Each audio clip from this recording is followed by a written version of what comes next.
Officer, please tell me if I'm under arrest or if I'm free to leave. If I'm not free to leave, please tell me why. I wish to exercise all of my rights now.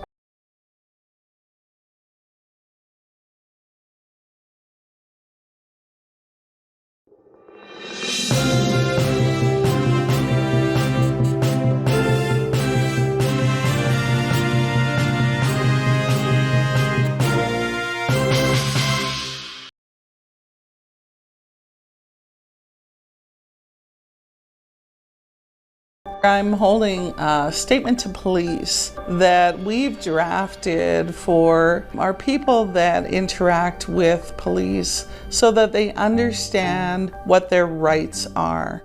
We want to make the public comfortable to speak and interact with police officers, especially those that have perceived the police with some barriers from the past or some negative experiences. Police officers are required to tell you why you've been stopped, why they're interacting with you. They need to tell you when and if you're under arrest, and they also need to give you their name and badge number if you ask for it. I can't just walk up to you randomly in a street and start searching you. There has to be a little more grounds for me to stop you, to say, I suspect you've been involved in a criminal offense. I will not answer any questions until you let me speak to a lawyer. I do not consent to any search unless I'm under arrest. Certain people have different perspectives on police officers, and we have to consider that when we interact with people. A citizen doesn't have to speak to a police officer, and that's the biggest thing. I always recommend you keep a reasonable tone, that you don't call police names or swear at them to avoid escalating any situation. If you have no reason to hide your identity, then it's okay to tell police who you are. Sometimes the police officer has to be the bigger person and walk away and take responsibility and admit fault, or a supervisor can always come by and assist with the de-escalation process before it gets too out of hand.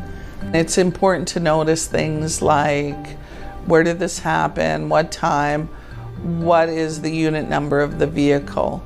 But citizens who aren't involved in the interaction, who may just be observing it, also have the right to lay a police complaint. Whether one wants to record those interactions or not is entirely up to the individual. If you're using your phone to record it and you want to report it to police, you can always forward it through the Chief of Police to Professional Standards Branch, and then they can look into the incident. Knowing your rights is important for all people. We live in a society where our rights are to be respected. We can't change the past and experiences that people have had with police before. All we can do is look in the future and try and build and try and make things a little better. It should be okay for everyone to know what their rights are when interacting with authority. Good evening. A Calgary police officer is charged with 2 counts of second-degree murder following a shooting 2 years ago along Memorial Drive. It follows what police called at the time a slow-speed pursuit of a coupe van that ended with 2 men being shot and killed by police. Alberta's police watchdog says evidence it reviewed provides reasonable grounds to move forward with the charges. Tyson Fedor reports. Calgary Police Constable Craig Stothard, seen here from a CTV News story in 2018, is facing 2 counts of second-degree murder in the shooting deaths of 2 men. Surprised by the rarity of these charges in related to Canadian policing. A rare charge for a police officer in Canada to face. On May 29th, 2023, police responded to reports of a stolen cube van driving erratically but very slowly along Memorial Drive near Reconciliation Bridge. Police said officers pursued the vehicle and tried to intercept it with a barricade of police cruisers. The driver did not listen. Police opened fire, and Levon Fox and Wesley Davidson were killed. A 3rd man was taken into custody. The incident response team investigated the case for more than 2 years. It recommended the charges following evidence it gathered. The chief did not name the victims, but did refer to Fox's Indigenous heritage. This news today does not change the fact that we are committed to providing equitable and culturally respectful policing services and embracing Indigenous worldviews.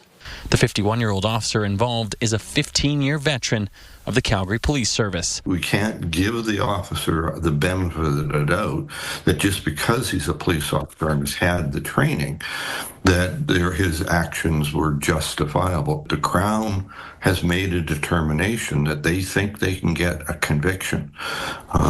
So it's going to have to play out in a court of law. Tyson Fedor, CTV News, Calgary. The family of Lavon Boyce Fox say they are relieved to see that police officers are not above the law. 51-year-old Stothard appeared in a Court of King's bench today. He is not in custody and out on bail and currently on leave from the force. One of the first words out of Chief Mark Neufeld's mouth this afternoon, embarrassing, before going into detail about the 16-month investigation by the CPS Professional Standards section into the actions of 51-year-old Brett Singer. Now, this all started when an initial complainant came forward in July of last year, saying Singer had contacted her in a personal and romantic context after he responded to a call for service involving her. And that complainant had heard similar stories from other women before coming to police. And the alleged offenses occurred between 2008 and 2023, nearly all of Singer's 16-year tenure with the CPS. And the police says Singer inappropriately used police databases to find out how to contact the women. He was first suspended with pay in January of this year, then without pay in September, before quitting the force soon after. The risk was assessed as high right from the beginning of receipt of this complaint, and that's why we immediately removed him from public-facing duty.